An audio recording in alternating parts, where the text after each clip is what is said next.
అతను కాడు. మూడవ భాగం.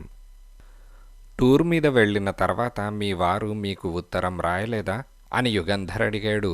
వారానికొక ఉత్తరం చొప్పున రాశాడు. ప్రత్యేకంగా విశేషాలేమీ రాయలేదు. తన ఆరోగ్యం బాగుందని, రవిని జాగ్రత్తగా చూసుకోమని, నా ఆరోగ్యం కూడా జాగ్రత్త అని, అంతే. ఉత్తరం వచ్చి వారం రోజులైంది. అందువల్ల ఆఫీస్కి ఫోన్ చేశాను అని భార్గవి అనగానే, తర్వాత అని యుగంధర్ అడిగాడు. ఆ వేళ పొద్దున మబ్బు పట్టింది. 2 రోజుల పాటు భారీగా వర్షం కురుస్తుందని, తుఫాను కూడా రావచ్చునని పొద్దున రేడియోలో చెప్పారు. రవిని స్కూల్లో దింపి నేను తిరిగి వచ్చేటంత వరకు స్కూల్ బిల్డింగ్లో నుంచి బయటకు రావద్దని చెప్పి ఆఫీస్కి వెళ్ళాను. నా కార్ నేనే డ్రైవ్ చేసుకుంటాను. నిజం చెప్పాలంటే ఆ సాయంకాలం ఆఫీస్ నుంచి ఇంటికి డ్రైవ్ చేయడం చాలా కష్టమైంది. వైపర్స్ పనిచేస్తున్నా కార్ నడపడం అంత సులభం కాలేదు. వాన అంత జోరుగా కురుస్తోంది. ఏమీ కనిపించడం లేదు. ఎలాగో నెమ్మదిగా కష్టపడి స్కూల్ వరకు చేరుకున్నాను. పోర్టుకోలో కారాపగానే రవి వచ్చి కారెక్కాడు. మొత్తానికి తడవకుండా ఇద్దరం ఇంటికి చేరుకున్నాం. టీవీలో ఇంగ్లీష్ న్యూస్ విన్న తర్వాత భోజనానికి లేచాం అని భార్గవి అనగానే, ఇంట్లో వంట మనిషి ఉందా అని యుగంధర్ అడిగాడు. లేదు, నేనే వంట చేసుకుంటాను. సాయంకాలం ఆఫీస్ నుంచి రాగానే వంట ముగించేశాను అని భార్గవి అన్నది. టీవీలో ఇంగ్లీష్ న్యూస్ రాత్రి 9:45 నుంచి 10 గంటల వరకు కదా. చిన్న పిల్లాడు రవి అంతవరకు మెలకువగా అన్నం తినకుండా ఉంటాడా అని యుగంధర్ అడిగాడు. సామాన్యంగా 8 గంటలకల్లా అన్నం తిని పడుకుంటాడు. మర్నాడు స్కూల్ లేదు. అందువల్ల నాతో కలిసి తినాలని కాచుకున్నాడు అని అన్నది. That's all right. మధ్య మధ్య సందేహాలు కలిగితే అడుగుతూ ఉంటాను, చాలా చిన్నవైనా సరే అని యుగంధర్ నవ్వుతూ అన్నాడు. ఆమె తిరిగి నవ్వలేదు. చాలా సీరియస్గా బల్ల మీద ఉన్న పేపర్ వెయిట్ అటూ ఇటూ జరుపుతూ టీవీ ఆఫ్ చేశాను. కుర్చీలో నుంచి లేచాను. అప్పుడే మెట్ల మీద అడుగుల చప్పుడు వినిపించింది. ఎవరు వచ్చారో తెలుసు. బయట వాళ్ళు ఎవరు ఇంట్లోకి ఆ రాత్రి సమయంలో రాలేరు. బయట వాచ్మ్యాన్ ఉన్నాడు. ఆ విషయం రవికి కూడా తెలుసు. అమ్మా, నాన్న అని అంటున్నాడు. ఇద్దరం గదిలో నుంచి బయటకు వెళ్ళాం. మోహన్ మెట్లెక్కి వస్తున్నాడు. ముద్దగా తడిసి ఉన్నాడు. బట్టల నుంచి తల మీద నుంచి నీళ్లు కారుతున్నాయి. సారీ డియర్, గదిలో తివాసీ చెడగొట్టడం దేనికి? పక్క గదిలోకి వెళ్ళి బట్టలు మార్చుకుంటాను. బీరువాలో నుంచి పంచా అవి ఇవ్వు అని నవ్వుతూ అన్నాడు. ఈ రాత్రి ఈ వానలో ఇలా ముద్దగా తడిసి రాకపోతేనేం? పొద్దున వరకు కాచుకొని ఉండకపోయావా? లేకపోతే స్టేషన్ నుంచో బస్టాండ్ నుంచో దేంట్లో వచ్చావో అక్కడి నుంచి కార్ తీసుకురమ్మని ఫోన్ చేయకపోయావా అని అడిగాను. ఏమిటి, ఈ సైక్లోన్లో నిన్ను కార్ తీసుకొని రమ్మని ఫోన్ చేయనా? స్టూపిడ్ డార్లింగ్, పొడి బట్టలివ్వు, ఆలస్యం చేయకు అని అన్నాడు. క్షణంలో తువ్వాలు, పొడిబట్టలు బీర్వాలో నుంచి తీసుకుని వచ్చి, కమాన్ డియర్, తల తుడుస్తాను అని అన్నాను. నో నో, నాకు చాలా ఘోరమైన జలుబు. 2 రోజుల నుంచి. దగ్గరికి వచ్చావో జలుబు మరుక్షణం అంటుకుంటుంది. నువ్వు రవి ఇద్దరూ నాకు కాస్త దూరంగా ఉండండి. ఆ బట్టలు ఇలా ఎగిరై అని అన్నాడు. You are making too much of your silly cold అంటూ అతనికి బట్టలందించాను. మోహన్ టూర్ నుంచి రాగానే వెళ్ళి గట్టిగా కౌగిలించుకొని ముద్దు పెట్టుకోవడం రవికి అలవాటు. జేబులో నుంచి చాక్లెట్లు ఇంకా ఏవైనా తెస్తే అవి రవికి ఇవ్వడం పరిపాటి. తండ్రి అలా తనన్ను పలకరించకుండా బట్టలు తీసుకొని ఇంకో గదిలోకి వెళ్ళేసరికి రవి మొహం మార్చుకొని, అమ్మ, జలుబు అంత సీరియస్ జబ్బా అని అడిగాడు. నేను జవాబు చెప్పేలోగా మోహన్ తల తుడుచుకుంటూ వచ్చి, అవును యంగ్ మ్యాన్, జాగ్రత్తగా ఉండకపోతే జలుబు నిమోనియాలోకి దింపుతుంది. అంతేకాదు దరిదాపులకు వచ్చిన వాళ్లకు కూడా అంటుకుంటుంది. ఇన్ని రోగాలకు ఇన్ని మందులు వచ్చాయి, కానీ కామన్ కోల్డ్కి ఇంతవరకు ఏ మేధావి మందు కనిపెట్టలేకపోయాడు అని అన్నాడు. డార్లింగ్, త్వరగా తల తుడుచుకో, ఇప్పటికే ఆలస్యమైంది. అన్నం తిందువు గాని అని నేనన్నాను. అన్నమా? ఇప్పుడా? మందు తీసుకోవాలి, తర్వాత అన్నం అని అన్నాడు. మందా? ఏం మందు అని నేను అడిగాను. కింద హాల్లో నా బ్రీఫ్ కేస్ బల్ల మీద పెట్టాను. తాళం వెయ్యలేదు. వెళ్ళి అందులో రవికి తెచ్చిన చాక్లెట్లు, ఆడుకునేందుకు తెచ్చిన వాటర్ గన్ తీసుకురా. అలాగే బ్రాందీ సీసా ఉంటుంది, అది తీసుకురా అని అన్నాడు. బ్రాందీ అలవాటెప్పటినుంచి అని నేను కోపంగా అడిగాను. అంత కోపం ఎందుకు? అలవాటు కాదు డియర్. 2 రోజుల క్రితం జలుబు వచ్చింది, బాగా ఎక్కువైంది. పైగా అక్కడ చాలా చలి. డాక్టర్ చెప్పాడు 3 ఔన్సులు బ్రాందీ తాగమని. ఈ జలుబు పోయేటంత వరకు. తనే ప్రిస్క్రిప్షన్ రాసి పర్మిట్ కూడా తెప్పించి ఇచ్చాడు. వెరీ గుడ్ ఫెలో అని అన్నాడు. నేను కిందకు వెళ్ళి అతని బ్రీఫ్ కేస్ తెరిచి చూశాను. అతను చెప్పినట్టే కొడైకెనాల్లో డాక్టర్ రాసిచ్చాడు. పర్మిట్ కూడా ఉన్నది. రవికి తెచ్చినవి, అతనికి బ్రాందీ సీసా తీసుకొని వచ్చాను. Thank you darling. ఒక గ్లాస్ కాసిన్ని నీళ్లు తెచ్చిస్తావా అని మోహన్ అనగానే, తెచ్చిస్తాను, కానీ ఎవరా డాక్టర్? జలుబు చేస్తే బ్రాందీ తాగమని చెప్పిన డాక్టర్? బుద్ధి లేని పని. తర్వాత అలవాటైతే అని అన్నాను. మోహన్ విరగబడి నవ్వి, మరీ అంత సంకుచితంగా ఉండకూడదు. కాస్త బ్రాందీ తాగినంత మాత్రాన కొంప మునిగిపోదు. డోంట్ వరీ డియర్ అని అన్నాడు. గ్లాసులో బ్రాందీ పోసుకొని నీళ్లు కలుపుకొని నెమ్మదిగా తాగుతున్నాడు. ఈ తతంగం ఇంకా ఎంతసేపు అవుతుంది? రవికి ఆకలేస్తోంది అని అన్నాను. జస్ట్ అరగంట. మరీ ఆకలేస్తే వాడికి అన్నం పెట్టేయ్ అని మోహన్ అన్నాడు.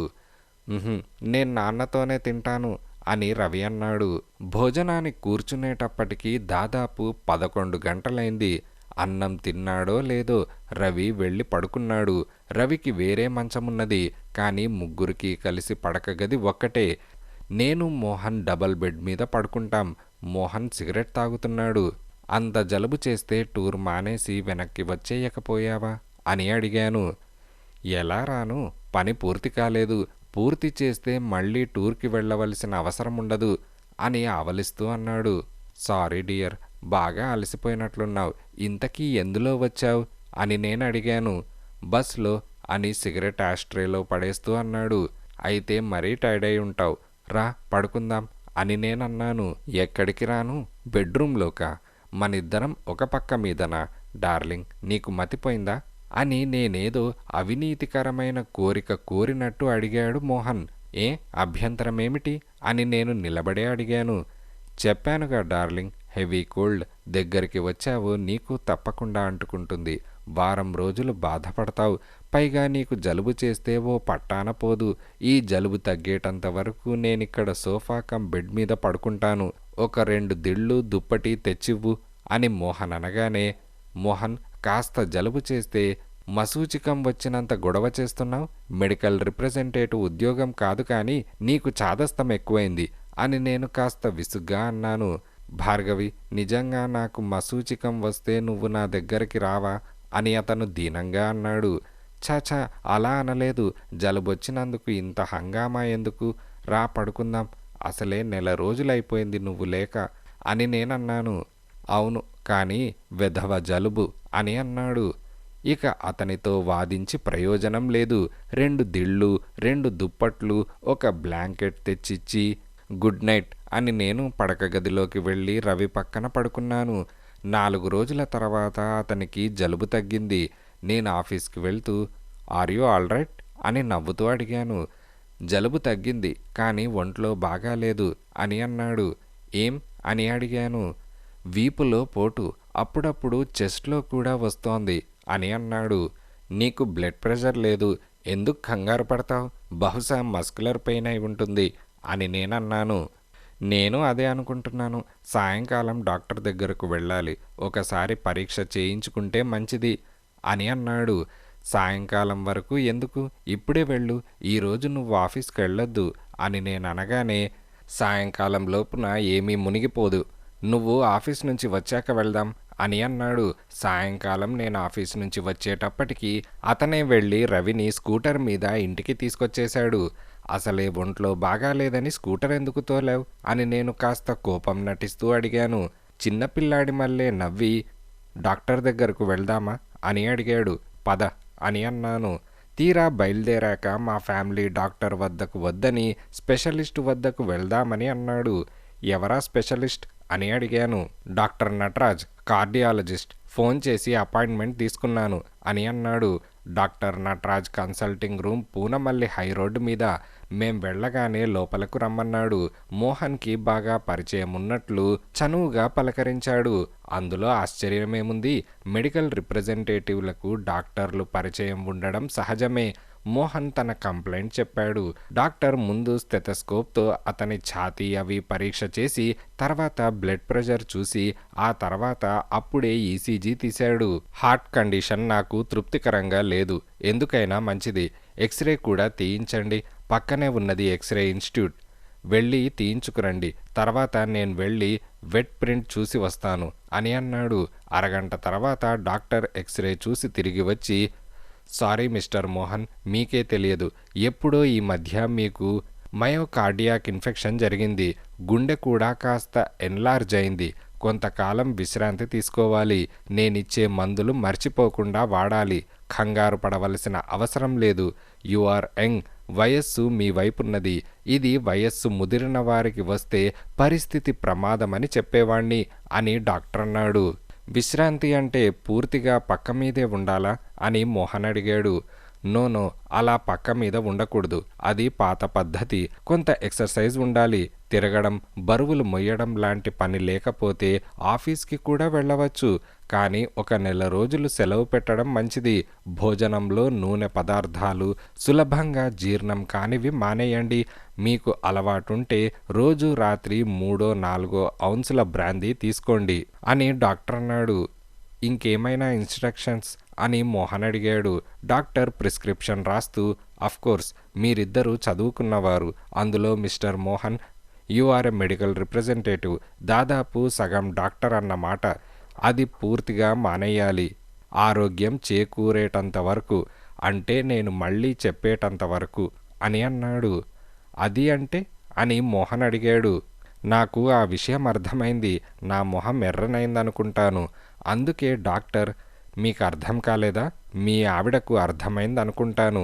మీరిద్దరూ విడివిడిగా వేరే వేరే గదుల్లో పడుకోవడం మంచిది అని డాక్టర్ అన్నాడు. తప్పదా అని మోహన్ దిగులుగా అడిగాడు. Yes, don't take risk Mr Mohan. ఎటువంటి పరిస్థితుల్లోనూ మిసెస్ మోహన్, ఎటువంటి పరిస్థితుల్లోనూ మిస్టర్ మోహన్ ఆవేశపడకుండా చూసుకోవడం మీ వంతు అని డాక్టర్ అన్నాడు. ఆ రాత్రి నుంచి మోహన్ పడకగది పక్కనున్న గదిలో ఒంటరిగా పడుకునేవాడు. అలా ఒంటరిగా పడుకోవడం మంచిది కాదని, ఏ రాత్రి ఏ నొప్పి వస్తే ఎలా అని పక్కన దూరంగా మంచం వేసుకొని పడుకుంటానని చెబితే, డామిట్, నేను మగవాణ్ణి కాననుకున్నావా? రాత్రి దూరంగా మంచం మీద పడుకున్నా నేను మగవాణ్ణే అని తలదించుకున్నాడు. రోజు పొద్దున్నే వాకింగ్కి వెళ్ళేవాడు. సాయంకాలం తనే రవిని స్కూల్ నుంచి ఇంటికి తీసుకువచ్చేవాడు. 1 నెల రోజులు సెలవు పెట్టాడు. ఆ రోజు ఆదివారం. సామాన్యంగా ప్రతి ఆదివారం అతను ఊళ్ళో ఉంటే అతనికి షాంపూతో తలకు పోయటం అలవాటు. తలకు పోసుకుంటావా అని అడిగాను. వేడినీళ్ళు పెట్టు అని అన్నాడు. నేను పెట్టాను అని అనగానే తువ్వాలు, షాంపూ తీసుకొని అతనితో పాటు వెనకే వెళ్ళాను. నీళ్ల గది వరకు వెళ్ళాక ఆ 2 ఇవ్వమని చేయి జాపాడు. వద్దు, నేను పోస్తాను అని అనగానే, ఏం వద్దు అని అన్నాడు. ఏ అని నేననగానే, భార్గవి, నువ్వు నీ మెత్తని చేతులతో నా ఒంటిని నిమురుతుంటే నేను సహించి భరించి ఊరుకోగలనా? డాక్టర్ ఇన్స్ట్రక్షన్స్ మర్చిపోయావా అని అన్నాడు. నా మనస్సు చివుక్కుమన్నది. అతనలా అన్నందుకు కాదు, అతనికి గుండె జబ్బు అని చెప్పిన నాటి నుంచి నాలో వాంఛని చంపేసుకున్నాను. కానీ పాపం అతను అణుచుకోలేక తికమక పడుతున్నాడు. ఆడవాళ్లకు ఉండే నిగ్రహం మగవాళ్లకు ఉండదని ఎవరో రాశారు. నిజమే అనుకుంటాను. అతను ఎంత క్షోభపడుతున్నాడు. ఆ రోజు నుంచి చాలా జాగ్రత్తగా, ఏ విధంగానూ అతనిలో ఆ కోరిక కలగకుండా మసలుకునేదాన్ని. అతను బట్టలు మార్చుకునేటప్పుడు గది తలుపు గడియ వేసుకునేవాడు. ఎందుకని నేను అడగలేదు. పొరపాటునన్నా నా ముందు షర్టు కూడా తీసేవాడు కాడు. అది పట్టించుకోలేదు. అతనికి ఓ రోజు తలనొప్పిగా ఉందంటే మాత్రలు, మంచినీళ్లు పక్కన బల్ల మీద పెట్టాను. తల నిమరడానికి కూడా సహించలేదు. అలా రోజులు గడిచిపోతున్నాయి. 5 రోజుల క్రితం నేను ఆఫీస్ నుంచి సాయంకాలం ఇంటికి వచ్చాను. రోజు సామాన్యంగా మోహన్, రవి ఇద్దరు హాల్లో నా కోసం కాచుకొనుంటారు. ఆ వేళ ఇద్దరు హాల్లో లేరు. తిన్నగా మేడ మీదకు వెళ్ళాను. మోహన్ గది తలుపు తెరిచే ఉన్నది. మోహన్ అని పిలిచాను. లోపలికి వెళ్ళాను. నన్ను చూసి మాట్లాడలేక కళ్ళలో నిండిన నీళ్లను తుడుచుకుంటున్నాడు. ఏం మోహన్, ఏం జరిగింది అని కంగారుగా అడిగాను. ఒక కాగితం ఇచ్చాడు. ఎర్రని సిరాతో ఆ ఉత్తరం రాసి ఉన్నది. జాగ్రత్త, పోలీసులకు రిపోర్ట్ ఇవ్వవద్దు. ఇస్తే ఈ రాత్రికే మీ రవి శవాన్ని చూస్తారు. మేము ఫోన్ చేస్తాం, ఏం కావాల్సింది అని అందులో ఉన్నది. ఏంటి మోహన్ ఈ ఉత్తరం? రవి ఏమయ్యాడు అని అడిగాను. అతను ఏడుస్తున్నాడు. అతను ఏడవడం నాకు తెలిసి అదే మొదటిసారి. చెప్పు మోహన్, ఏం జరిగింది అని అడిగాను. స్కూల్ నుంచి రవిని తీసుకొనొస్తున్నాను. రవి స్కూల్ బ్యాగ్ నేనే పట్టుకున్నాను. ఒక ఫర్లాంగ్ వచ్చామో లేదో ఒక పెద్ద కారు వచ్చి మా పక్కన ఆగింది. అందులో నుంచి ఇద్దరు దిగారు. మిస్టర్ మోహన్ అని ఒకతను అడిగాడు. ఎస్ అని అనగానే అంతే ఈడ్చి చెంప మీద కొట్టాడు. ఆ దెబ్బకు నేను కింద పడ్డాను. నేను పడుతున్నప్పుడు రవిని బలవంతాన ఒక్కలాగు లాగి కారులోకి తోసేశాడు. కారు వెళ్ళిపోయింది. ఇదంతా అరక్షణంలో జరిగింది. నేను కింద పడుతున్నప్పుడు నన్ను కొట్టిన మనిషి ఈ ఉత్తరం చేతిలో పెట్టాడు అని మోహన్ అనగానే వీధిలో జనం ఎవరూ లేరా అని అడిగాను. మేము హైరోడ్డు మీద కాక పక్కనున్న సందుల్లో నుంచి వస్తాం రోజు. ఎవరూ లేరు. తర్వాత ఎవరో వచ్చారు. వాళ్ళు వచ్చే లోపున నేను ఈ ఉత్తరం చదివాను. ఏం జరిగింది, ఎందుకు కింద పడ్డావని వాళ్ళు అడిగారు. కాలు జారి పడ్డానని అబద్ధం చెప్పాను అని అన్నాడు. అతని కంఠస్వరం వణుకుతోంది. కార్ నెంబర్ చూసావా అని నేనడిగాను. లేదు, అంత వ్యవధి లేదు. చూసి ఉన్నా మాత్రం ఏం ప్రయోజనం అని అన్నాడు. మనం పోలీసులకు రిపోర్ట్ ఎలా ఇస్తాం? రవి ప్రాణాన్ని బలివ్వడమే అవుతుంది. 1,00,000 1,50,000 ఎంత డబ్బు అడుగుతారో? ఫోన్ చేస్తామన్నారు. గుండె రాయి చేసుకో. ఆ ఫోన్ కాల్ కోసం కాచుకోవాలి అని అతనన్నాడు. నా మతి స్తంభించిపోయింది.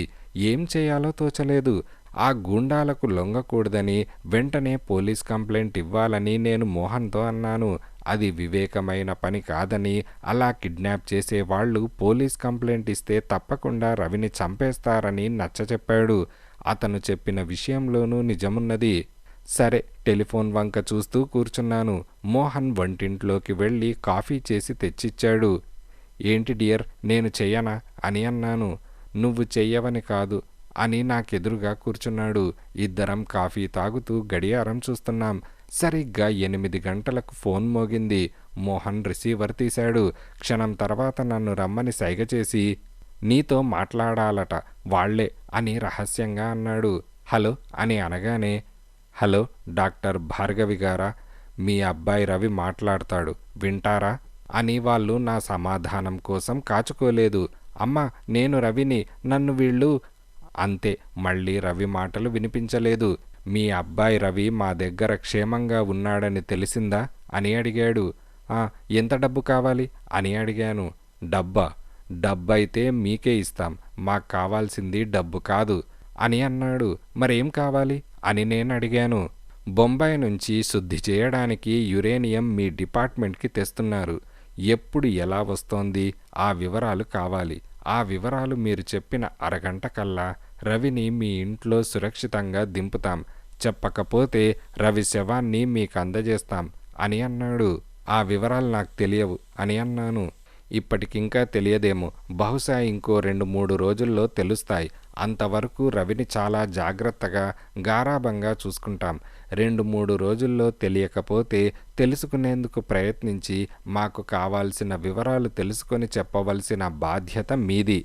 మీకు మీ అబ్బాయి ప్రాణాలతో కావాలిస్తే పోలీసులకు కానీ ఆఫీసులో కానీ ఎవరికీ చెప్పవద్దు, ఓకే అని ఫోన్ పెట్టేశాడు. ఎంత అడిగాడు అని మోహన్ ప్రశ్న వేశాడు. నేను ఈ విషయాలన్నీ చెప్పాను. నీకు నిజంగా తెలియదా ఆ యురేనియం ఎప్పుడు ఎలా వచ్చేది అని మోహన్ మళ్ళీ అడిగాడు. మోహన్, నీతో అబద్ధం ఎందుకు చెబుతాను అని అడిగాను. పోనీ తెలుసుకోలేవా అని మోహన్ అడిగాడు. ఎలా తెలుసుకుంటాను? డైరెక్టర్ తనంతట తను చెబితే కానీ నేను అడిగితే చెప్పరు సరికదా, నా మీద అనుమానం కూడా కలుగుతుంది అని అన్నాను. మరి తెలుసుకునే అవకాశాలు అని అడిగాడు. నాకేం తెలియదు అని అన్నాను. డార్లింగ్, ఇది మన రవి ప్రాణానికి సంబంధించిన విషయం. తాత్సారం పనికిరాదు. నువ్వు డెప్యూటీ డైరెక్టర్, తెలుసుకోవాలని నిశ్చయించుకుంటే తెలుసుకోగలవు. నీకన్నా మీ డిపార్ట్మెంట్లో సీనియర్ ఒక్కడే, డైరెక్టర్ నారాయణన్. అవసరమైతే అతన్ని కబుర్లలోకి దింపి ఆ రహస్యం కనుక్కో.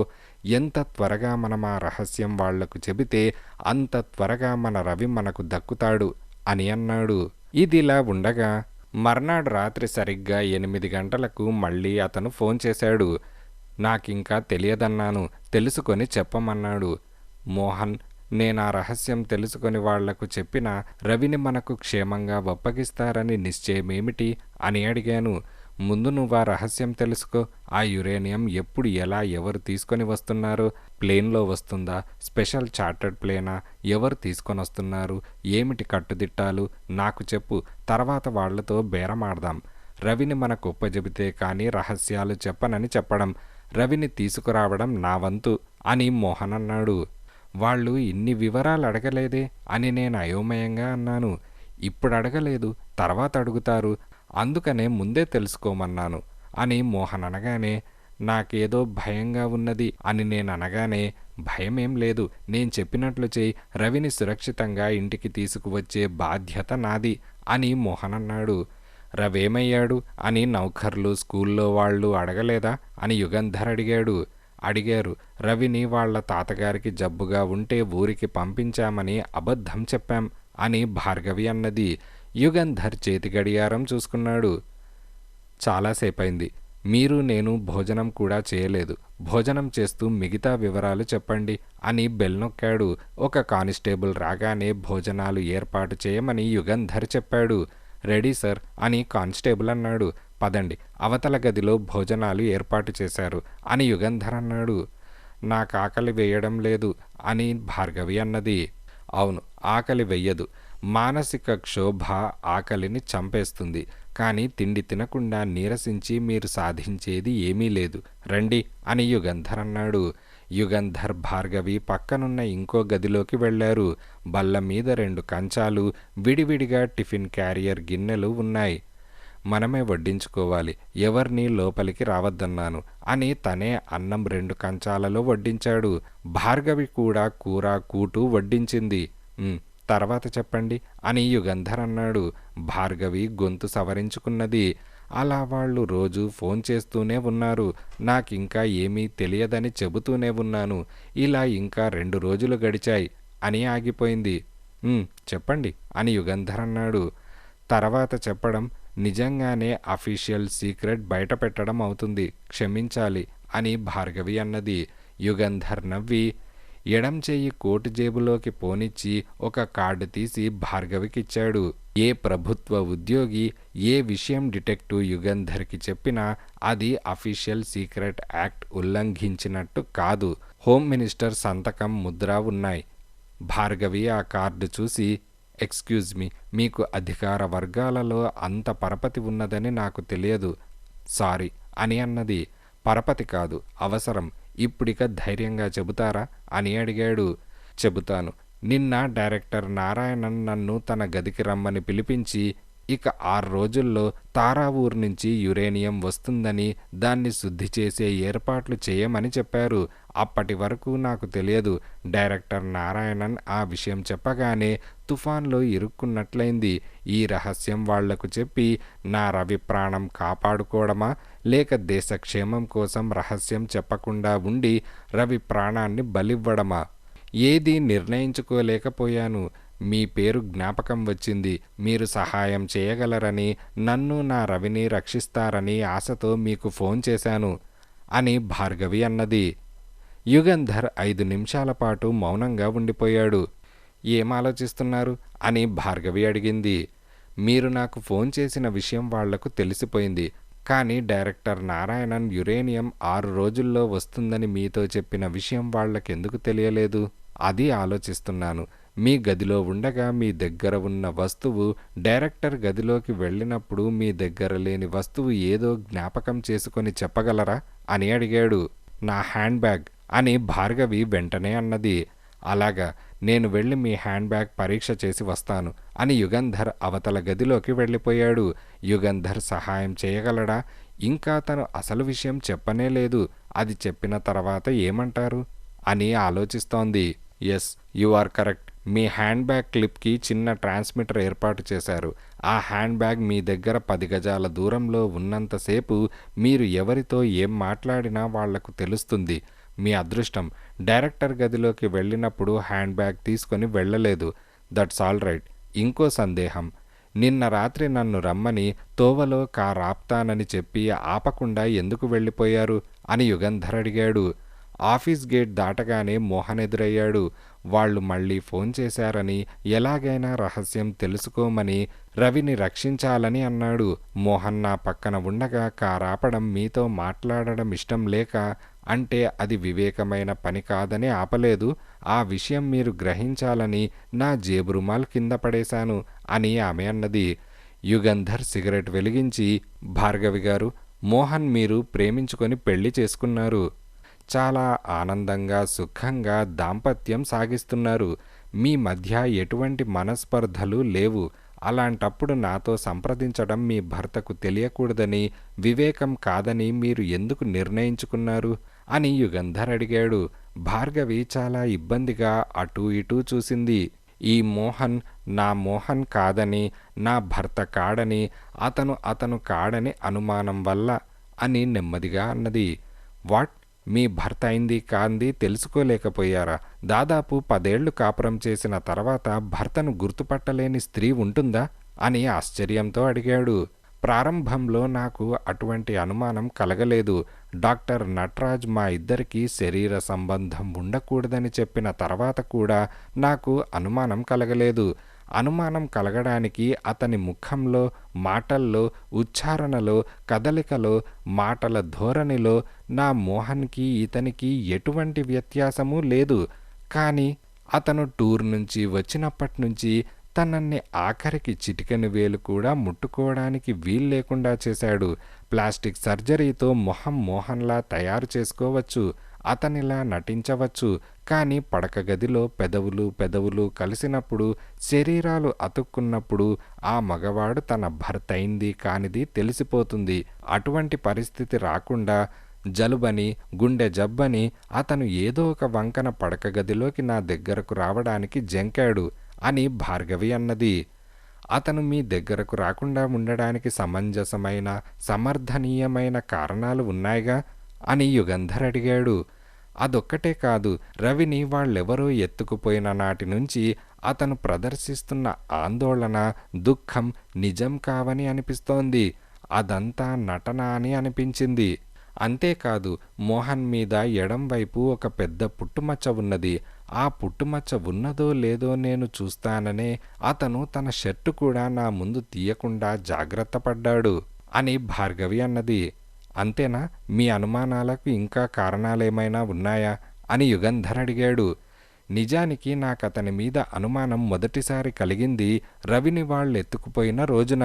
వాళ్ళు రాత్రి ఫోన్ చేస్తారని చెప్పాడు. వాళ్ళు ఫోన్ చేయగానే నీతో మాట్లాడాలట అని ఫోన్ నాకిచ్చేశాడు. నా మోహన్ అయితే అలా చేయడు.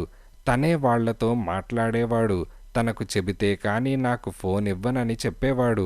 ఆనాటి నుంచి అనుమానం కలిగినప్పటినుంచి జాగ్రత్తగా అతన్ని పరిశీలిస్తున్నాను. చిన్న చిన్న విషయాలు ఒక 100 చెప్పగలను. భర్తను గురించి భార్యకు తెలిసినవి. ఈ మోహన్ నా భర్త కాడని నాకు అనుమానం కాదు, నాకు నిశ్చయంగా తెలుసు అని భార్గవి అన్నది. యుగంధర్ ఆలోచిస్తున్నాడు. యుగంధర్ గారు, ఇతను నా భర్త మోహన్ కాకపోతే మోహన్ ఏమయ్యాడు? మోహన్ని చంపేసుంటారా? నా రవిని రక్షించగలమా? ప్లీజ్ చెప్పండి అని అడిగింది. ఈ మోహన్ మీ భర్త కాడని కేవలం మీ అనుమానం, ఇంకా నిదర్శనాలేమీ లేవు. కనీసం అతని వీపు మీద పుట్టుమచ్చ ఉందో లేదో కూడా మీరు చూడలేదు. చూడగలరా అని యుగంధర్ అన్నాడు. అవకాశం ఇవ్వడు. కానీ మోహన్ వేలిముద్రలు పోలీస్ రికార్డులో ఉంటాయనుకుంటాను అని భార్గవి అన్నది. ఏంటి, మోహన్ వేలిముద్రలు పోలీస్ రికార్డులోనా అని యుగంధర్ ఆశ్చర్యంతో అడిగాడు. అవును, 6 నెలల క్రితం మా ఇంట్లో దొంగలు పడ్డారు. ఒక ట్రాన్సిస్టర్, 2 సిల్వర్ జగ్లు తీసుకువెళ్లారు. అప్పుడు పోలీస్ కంప్లైంట్ ఇచ్చాం. ఇంట్లో వాళ్ళందరి వేలిముద్రలు పోలీసులు తీసుకున్నారు అని భార్గవి అన్నది. అయితే ఈ మోహన్ మీ భర్త అవునో కాదో చాలా సులభంగా తేలిపోతుంది. ఎలాగో మీరు ఈ మోహన్ వేలిముద్రలున్న సిగరెట్ కేసో లైటరో ఆఫీస్కు తీసుకొని వెళ్ళండి. డిటెక్టివ్ ఇన్స్పెక్టర్ స్వరాజ్యరావు మీ ఆఫీస్కి వస్తారు. ఆయనకు అది ఇవ్వండి. మీరు మీ గదిలో నుంచి నాతో మాట్లాడుతున్నప్పుడు మీ హ్యాండ్ బ్యాగ్ టేబుల్ సొరుగులో పెట్టి తాళం వేయండి. అంతేకాక మరెక్కడైనా మీ ఒంటి మీద మైక్రో ట్రాన్స్మిటర్ పెట్టారేమో జాగ్రత్తగా చూసుకోండి. ఈ రాత్రి వాళ్ళు మళ్ళీ ఫోన్ చేస్తే 1-2 రోజుల్లో రహస్యం కనుక్కొని చెబుతానని వాళ్లకు హామీ ఇవ్వండి. కానీ ఆ రహస్యం చెప్పడం, రవిని మీకు సురక్షితంగా ఒప్పగించడం, ఈ పని మోహన్కి వదిలిపెట్టలేనని, అతనికి అసలే గుండె జబ్బని, ఆ పనికి మీరు వేరే ఇంకొకరిని పంపిస్తారని చెప్పండి. 2 రోజులు వ్యవధి తీసుకోండి చాలు. ఈలోగా నా సాయశక్తులా ప్రయత్నించి రవిని కాపాడుతాను. మీ భర్త మోహన్ గురించి తెలుసుకుంటాను. మీ భర్తను చంపేసి ఉంటారని అనుకోను. మీరు రహస్యం చెప్పిన తర్వాత మోహన్ని కూడా వదిలేస్తారు. ఒకసారి వాళ్ల వలలో చిక్కుకున్నాక మీరు జీవితాంతం వాళ్ల సేవలో ఉండవలసి వస్తుంది. చాలా ముఖ్యమైన పెద్ద ఉద్యోగంలో ఉన్న మిమ్మల్ని వాళ్ల బానిస చేసుకోవడం వల్ల వాళ్లకు చాలా లాభం. అధైర్యపడకండి అని యుగంధర్ లేచి నిలబడి, మీరు అవతల గదిలోకి వెళ్ళి మళ్ళీ మీ ఆభరణాలు వేసుకొని హ్యాండ్ బ్యాగ్తో సహా తిరిగిరండి. నేను మాట్లాడతాను. మీరు మాత్రం ఊ ఆ అని మాత్రం జవాబు చెప్పండి. తప్పకుండా మిమ్మల్ని నేను మళ్ళీ కలుసుకుంటాను అని యుగంధర్ అన్నాడు. 10 నిమిషాల తర్వాత శ్రీమతి భార్గవి గాజులు, ఉంగరము, మెళ్ళో దండ వేసుకొని హ్యాండ్ బ్యాగ్తో సహా తిరిగి వచ్చింది. యుగంధర్ తన కంఠస్వరం పూర్తిగా మార్చేశాడు. డాక్టర్ శ్రీమతి భార్గవి మోహన్ గారు, 1000 క్షమాపణలు. ఆఫీస్లో నుంచి రహస్యమైన పత్రాలు మీరు తీసుకొనొచ్చారని, మీ హ్యాండ్ బ్యాగ్లో దాచారని ఎవరో ఆకాశరామన్న ఫోన్ చేశాడు. దేశ క్షేమానికి సంబంధించిన విషయాల్లో తాత్సారం పనికిరాదని వెంటనే మిమ్మల్ని కస్టడీలోకి తీసుకున్నాం. మీ హ్యాండ్ బ్యాగ్లో ఏ కాగితాలు లేవు. మీ వారి ఫోటో, మీ అబ్బాయి ఫోటో తప్ప. మీరు చెప్పిన విషయాలను బట్టి మేము పొరపడ్డామని అర్థమైంది. మీ పై ఆఫీసర్ ఫోన్ చేసి మీరు ఎన్నడూ అలాంటి పని చేయలేరని చెప్పారు. కనుక మరొకసారి మా క్షమాపణలు. మీరు వెళ్ళవచ్చు. మా పోలీస్ వ్యాన్లోనే మిమ్మల్ని ఇంటి వద్ద దింపుతాం అని యుగంధర్ అనగానే అని భార్గవి అన్నది. ఇదిలా ఉండగా ఇన్స్పెక్టర్ స్వరాజ్యరావు వేలిముద్రల ఫోటోలు 2 బల్ల మీద పెట్టి యుగంధర్ని సూటిగా చూస్తూ, ఇంకా ఉంది